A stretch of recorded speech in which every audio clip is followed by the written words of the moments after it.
ಎಷ್ಟೇ ದುಡಿದರೂ ಹಣ ಕೈಯಲ್ಲಿ ನಿಲ್ಲದೇ ಇರಲು ಕಾರಣಗಳು. ಹಿರಿಯರ ಕಾರ್ಯ ಮಾಡದೇ ಇರುವುದು, ಹರಕೆ ಮಾಡಿ ನೆನಪಿದ್ದರೂ ಕೂಡ ತೀರಿಸದೆ ಮುಂದಕ್ಕೆ ಹಾಕುವುದು, ಮಲಗಿ ಎದ್ದಾಗ ತಾಳಿ ಸರ ಬೆನ್ನಿಗೆ ಇದ್ದರೂ ಗಮನಿಸದೆ ಹಾಗೇ ಇರುವುದು, ನಾಗರ ಪೂಜೆ ಮಾಡುವ ಪದ್ಧತಿ ಇದ್ದರೂ ಅದನ್ನು ಮಾಡದೇ ಇರುವುದು, ದೇವರ ಪೂಜಾ ಸಾಮಗ್ರಿಗಳು ಮುಂಡಾಗಿದ್ದರೂ ಮುಕ್ಕಾಗಿದ್ದರೂ ಒಡೆದು ಹೋಗಿದ್ದರೂ ಅಥವಾ ಸವೆದಿದ್ದರೂ ಅದನ್ನೇ ಬಳಸುವುದು, ಹಾಲನ್ನು ನೀರನ್ನು ಒಟ್ಟಿಗೆ ತರುವುದು, ಮಂಗಳಾರತಿ ಮಾಡುವಾಗ ಆರತಿ ತಟ್ಟೆಯಲ್ಲಿ ಒಂದು ಹೂವನ್ನು ಜೊತೆಯಲ್ಲಿ ಇಟ್ಟು ಆರತಿ ಮಾಡದೇ ಇರುವುದು, ಹಾಲು ಕಾಯಿಸುವ ಪಾತ್ರೆ ಸ್ವಚ್ಛವಾಗಿಲ್ಲದೇ ಇರುವುದು, ಮನೆಯ ಮುಂದೆ ಹೂ ಬಂದರೂ ಬೇಡ ಎನ್ನುವುದು, ಅದರ ಬದಲು ನಾಳೆ ಕೊಳ್ಳುವೆ ಎಂದು ಹೇಳಿ, ವರ್ಷಕ್ಕೊಮ್ಮೆಯಾದರೂ ನಿಮ್ಮ ಕೈಯಲ್ಲಿ ಆಗುವಂಥದ್ದು ಯಾವುದಾದರೂ ಸರಿ ಊಟ ಬಟ್ಟೆ ದಾನವನ್ನು ಮಾಡದೇ ಇರುವುದು, ದೇವರ ಮನೆಯಲ್ಲಿ ಅಥವಾ ದೇವರ ಫೋಟೋ ಪಕ್ಕದಲ್ಲಿ ಪೂರ್ವಜರ ಫೋಟೋ ಸತ್ತವರ ಫೋಟೋ ಹಾಕುವುದು, ರೊಟ್ಟಿ ಹೆಂಚನ್ನು ಅಥವಾ ಹಾಲು ಪಾತ್ರೆಯನ್ನು ಬೋರಲು ಹಾಕುವುದು, ಹೆಣ್ಣು ಮಕ್ಕಳನ್ನು ಕೀಳಾಗಿ ನಡೆಸಿಕೊಳ್ಳುವ ಮನೆಯಲ್ಲಿ ಏಳಿಗೆ ಇರಲು ಸಾಧ್ಯವಿಲ್ಲ, ಇದ್ದರೂ ಸಹ ಖಂಡಿತವಾಗಿಯೂ ನೆಮ್ಮದಿ ಇರುವುದಿಲ್ಲ. ಮೊಂಡು ಪರಕೆಯನ್ನು ಬಳಸುವುದು, ಹಾಸಿಗೆಯನ್ನು ಪೊರಕೆಯಿಂದ ಕ್ಲೀನ್ ಮಾಡುವುದು,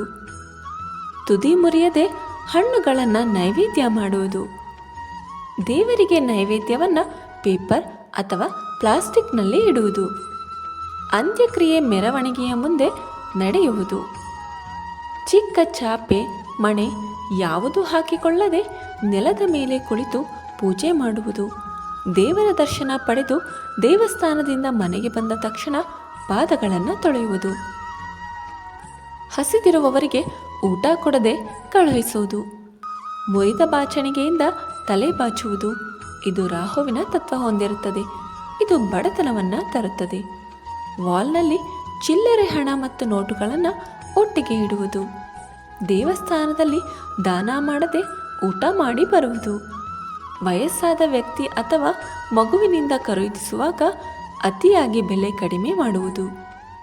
ಬಾಗಿಲುಗಳ ಮೇಲೆ ಸಿಕ್ಕ ಫೋಟೋಗಳನ್ನು ಸ್ಟಿಕ್ಕರ್ಗಳನ್ನು ಅಂಟಿಸುವುದು, ಮನೆಯೊಳಗೆ ರಾತ್ರಿ ಇಡೀ ಕಸ ಅಥವಾ ಮುಸುರೆ ಇಡುವುದು, ಆಫೀಸ್ ಬ್ಯಾಗ್ ಅಥವಾ ಪರ್ಸ್ ಇಡಲು ಮನೆಯಲ್ಲಿ ನಿಗದಿತ ಸ್ಥಳ ಇಲ್ಲದೇ ಇರುವುದು, ಮುಸ್ಸಂಜೆ ಹೊತ್ತು ಮಲಗುವುದು, ಹಲ್ಲನ್ನು ಕಡಿಯುವುದು,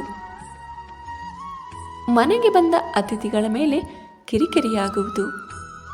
ಊಟ ಇರುವ ತಟ್ಟೆಯನ್ನು ದಾಟುವುದು,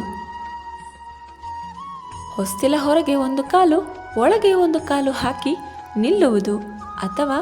ಏನನ್ನಾದರೂ ಕೊಡುವುದು ಅಥವಾ ತೆಗೆದುಕೊಳ್ಳುವುದು, ಮನೆಯಲ್ಲಿ ಭೇದ ಭಾವ ಮಾಡುವುದು, ಊಟದ ತುತ್ತನ್ನು ತೂಕ ಹಾಕುತ್ತಾ ತಿನ್ನುವುದು ಅಥವಾ ಉಂಡೆ ಕಟ್ಟುವುದು, ಮನೆಯಲ್ಲಿ ಶಾಪ ಹಾಕುವುದು, ಕೆಲಸವನ್ನು ಮುಂದೂಡುವ ಅಭ್ಯಾಸ ಇರುವಂಥದ್ದು, ಮಲಗುವ ಹಾಸಿಗೆ ವಾಸನೆ ಬರುತ್ತಿದ್ದರೆ, ಕಾಲು ಒರೆಸುವ ಮ್ಯಾಟ್ಗಳು ಕೊಳಕಾಗಿದ್ದರೂ ಒಗೆಯದೆ ಅದನ್ನೇ ಬಳಸುವುದು, ದೇವರ ಮನೆಯಲ್ಲಿ ಒಣಗಿದ ಹೂಗಳನ್ನು ಹಾಗೆ ಬಿಡುವುದು, ಮಕ್ಕಳ ಬಟ್ಟೆಯನ್ನು ಮಸಿ ಬಟ್ಟೆಯಾಗಿ ಬಳಸುವುದು. ಈ ಕೆಲಸಗಳು ನಿಮಗೆ ಹಣಕಾಸಿನ ಸಮಸ್ಯೆಯನ್ನು ತರುತ್ತದೆ. ದಯವಿಟ್ಟು ಈ ತಪ್ಪುಗಳನ್ನು ಮಾಡಬೇಡಿ. ಈ ಮಾಹಿತಿ ನಿಮಗೆ ಇಷ್ಟವಾದರೆ ದಯವಿಟ್ಟು ಲೈಕ್ ಆ್ಯಂಡ್ ಶೇರ್ ಮಾಡಿ. ಇನ್ನೂ ಹೆಚ್ಚಿನ ಇಂಟ್ರೆಸ್ಟಿಂಗ್ ಮಾಹಿತಿಗಾಗಿ ನಮ್ಮ ಚಾನಲನ್ನು ಸಬ್ಸ್ಕ್ರೈಬ್ ಮಾಡೋದನ್ನು ಮರಿಬೇಡಿ. ಕೇಳಿದ್ದಕ್ಕಾಗಿ ಧನ್ಯವಾದಗಳು.